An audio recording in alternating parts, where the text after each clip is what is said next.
Powerful collaborations, cutting-edge science, and curious minds coming together for a glimpse of the future. Stay tuned as we look at the latest updates on some of the most promising technology projects. Welcome to our podcast. I'm Peter Ballant from Technicon, and today we take a closer look at the LEDLUM project.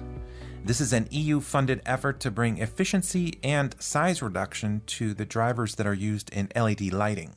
The end result being more flexibility and reliability in lighting design. To finish this project on time and as planned, partners are meeting today at Technicon here in Austria to discuss some details prior to completion, which is only a few months away. We start off with Arnold Knott from the Technical University of Denmark. Tell us what you do and how you're involved with LEDLUM. My name is Arnold Knott. I'm associate professor at the Technical University of Denmark, working there with research and working there with education within power electronics. Within the LEDLUM project, I've been originally involved in starting the project. Met with some guys from Tridonic at a conference in 2015, when we sat down and looked at the business case for technology, and went on to write an application to the European Commission. And our topic fit in very well there, so we were very pleased with that. To summarize, LEDLUM is a project which aims to increase the efficiency, decrease the size of the drivers that operate LEDs as we know them today. Is this for commercial products, or will people actually see this on the consumer level? So if I walk into a store, what would I see that might be an end result of your research and your work?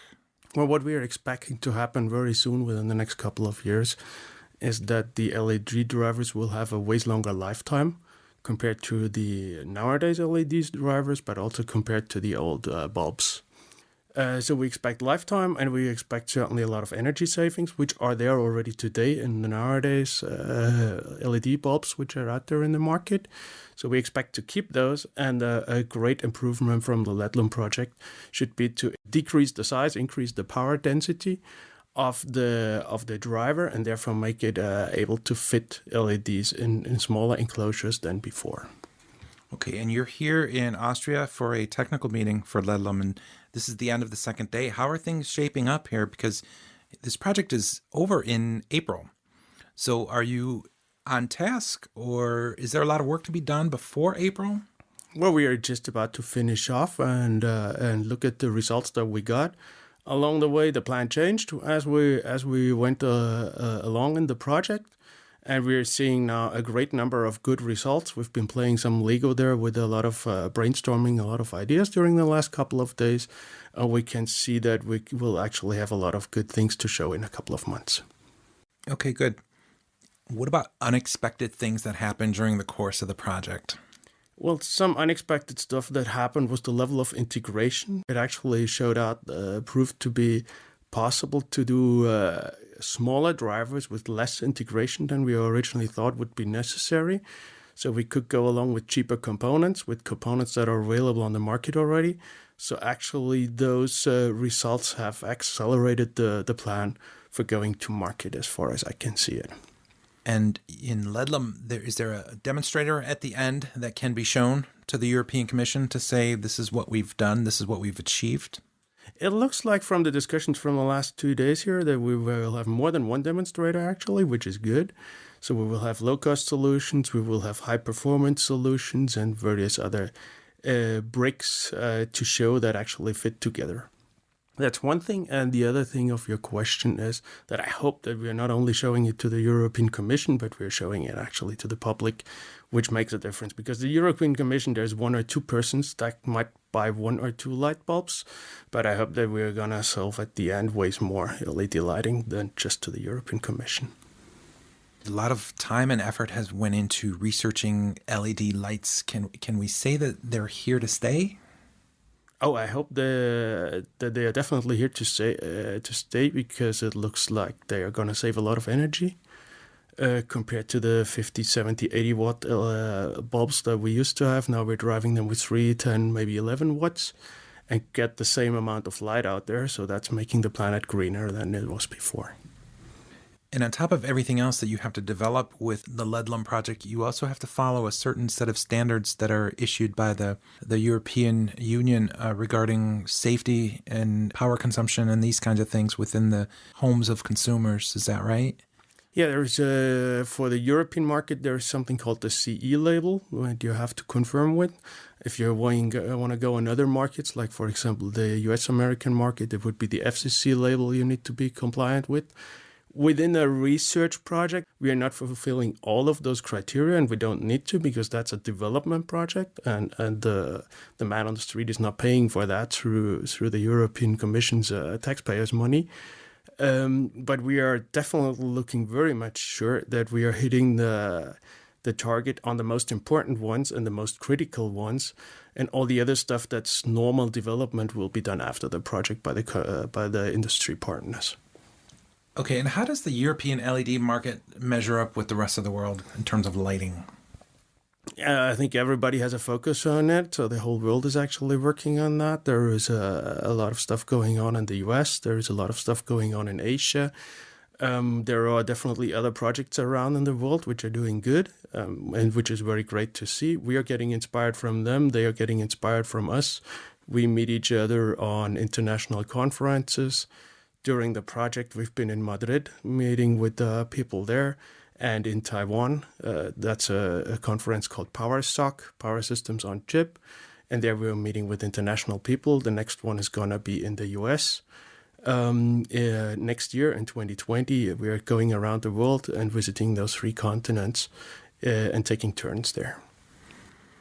Okay, and so this consortium gains its power by the diversity. It's made up of several different companies and players from across Europe. What happens at the end of LEDLUM when you've achieved your goals and now we have technology that somehow needs to be leveraged? Is there a follow-up to LEDLUM, or is this technology sort of then taken up by the partners for their own research? Well, we've been just internally discussing that, how the industry partners are taking the research results from this project. And we're just investigating which of the results are feasible for direct further conversion into products and which of the results need more research to get them closer to industrialization. Okay. Is there anything else about LEDLUM that you would like to say? I'm very happy about the project. It's been a very diverse project. It's been a very international project. We've had various inputs along the way, and we had some great changes along the way in the project. Changes tell me during those research projects that I've been previously running and also within LEDLUM, the more you change the plan, the more innovation you're actually doing. That's a correlation in my eyes there. And it looks like there's been quite a lot of changes in LEDLUM, which have been to the very good of the project. So I'm very much looking forward to finish it off now, a couple of months left, and we have great results that we can put together. So I want to say thank you for coming down today. You're in the middle of a technical meeting, and you took the time to talk with us to share a little bit about the LEDLUM project. I want to say thanks and wish you much success until the end of April, where you have to present your results. Thank you very much, and thanks for hosting us. Thank you.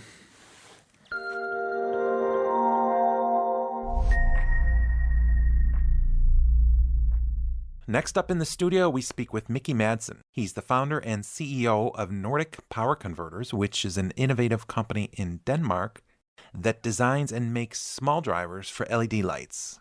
Joining Mickey is Thomas Anderson, also from Nordic Power Converters. They're here in Austria for the technical meeting for the LEDLUM project. Welcome, gentlemen. Can one of you tell me, from your perspective, what LEDLUM is all about? Well, the project is all about making miniaturized power supplies for general LED lighting, making the power supply smaller, longer lasting, and also cheaper to manufacture. Okay, and these are power supplies for LED lights that could be found where? Anywhere from retail application, hospitality, industrial lighting, street lights in general. It's let's say a new way of making power supplies which can be utilized. It seems to me creating the new driver is just a small investment into using LEDs as a future source of lighting. So the European Commission obviously put money into this. They must feel that this is a technology that will have some payoff in the future. As we know, it's LED lighting is more efficient and smaller, but your project intends to make it even smaller by reducing the size of the driver. Is that right? That's true, yes. Yeah. And basically the idea is increasing the frequency in our case, and thereby we can get the components smaller, reduce the price, reduce the weight. So that's one of the main goals of the LEDLUM project. Okay. And right now, this technical meeting is, if we look at this, we're sort of at the end of the project, right? You have a few more months, or till what, April of next year? Mm-hmm. Okay. So how is it coming so far? Have you made anything? Have you demonstrated your concepts? Yeah, we made a few demonstrators so far, but we've been focusing on building blocks and so on. So now it's actually time for everything to come together and in a nice full system demonstrator. So we are quite busy here the last months to really demonstrate, but so far we have good results on subsystems and so on. But now we need to combine it all and show it all here in the coming months. So we're expecting some very nice end results, but everything needs to come together now in the last month. Okay, and then is there a takeaway? Is there a product that comes out of this, or any kind of tangible? I wouldn't say that will come a direct product out of it, but it will be in the right direction of a product, showing what you really can gain out of this technology. Since the project is ending, what happens if you discover something really cool and then the project stops? Is this technology? Can you leverage this in your own field or in your companies? Yeah, for sure. You can say this project is heading right into the core of our company and what we're doing, so we can utilize the results from the project. And some of the results are, let's say, good enough or advanced enough, mature enough that we can utilize it in products for the coming few years. And some of the results are on a more early, let's say, research stage where they need to be matured more before we can utilize them in products. And whether we can do that directly inside our own company, or we need to continue the collaboration with some of the partners, that depends a bit on the results that we get here in the final months. So that's really exciting to see how mature we get the solutions in the coming months. Right? And how's the meeting going so far? I mean, sounds like you get together once or twice a year for these technical meetings. Yeah, that's where we are meeting, and beside from that, we have also telcos where we are talking together. But it's really here when we have the physical meetings that we can look each other in the eyes and agree on stuff. What should be the focus for the next period of time, and until now it's really beneficial. So a good plan is set for the last coming month, and yeah, so it's really great to have these meetings.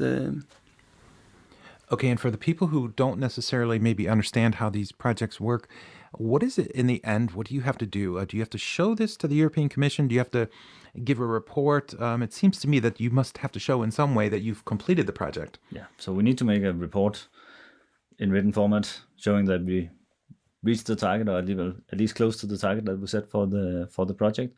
But we're also discussing how to make an event demonstrating live the performance of the solutions that we have developed during this project. And we may also make a more public event, inviting partners, customers, and so on to see the results of this project. That's something we're discussing at this meeting, and we'll probably conclude on the plans in January. Looking back over the last couple of years, because I believe this was a 3-year project, what kind of challenges did you see? Maybe something that was not seen in the beginning. I guess you have some you have some idea initially, that you have some thoughts that this is could really work, and then you start to work with it, and you start to integrate between the partners in the project, and then you see, oh, this cannot work. We need to find another solution for it, and I think there has been some things where we have looked into it and said that this cannot be as we initially thought. There's a lot of research involved in this as well, and something just goes slower than expected. So because we also depended on other partners outside of this consortium, and things takes time, and it's something that you cannot really change, and if it doesn't work the first time, you need to try again with a slightly different way, and that takes time again, and that what we have facing a couple of times. I think it's quite normal in these kind of long horizon projects. Yeah, you're going down roads that haven't been Exactly. explored before. So, yeah, I suppose there's always some sort of roadblock that you have to jump over, so to speak. Yeah, and then some of the process involved in this project takes quite some time. So if we find out that we've been going in a wrong direction or should pursue another direction, some of the process just means that it takes maybe a year before we can start the next iteration. So that's also something that we need to handle. And yeah, with many different partners that works in different ways, it's also something to make sure to utilize the resources in the right way and make sure that everybody gets the input and output from each other when they need it to in order to make their work right. That's easy in the beginning when you make a project plan and expect that everything will go as planned or as expected. But once reality hits, then you have to adapt, and that's also a challenge to find out how to make that efficient and in a way that works for everyone. Okay, so for this project, both of you are doing technical type things, right? Or do you have a certain capacity that you're acting in? Is it a sort of an engineering kind of role? I'm the technical lead for the project and mainly doing sort of the planning and so on. And Thomas is doing a lot of the engineering work from our company. How does the EU measure up in terms of LED lighting technology versus the rest of the world, for example?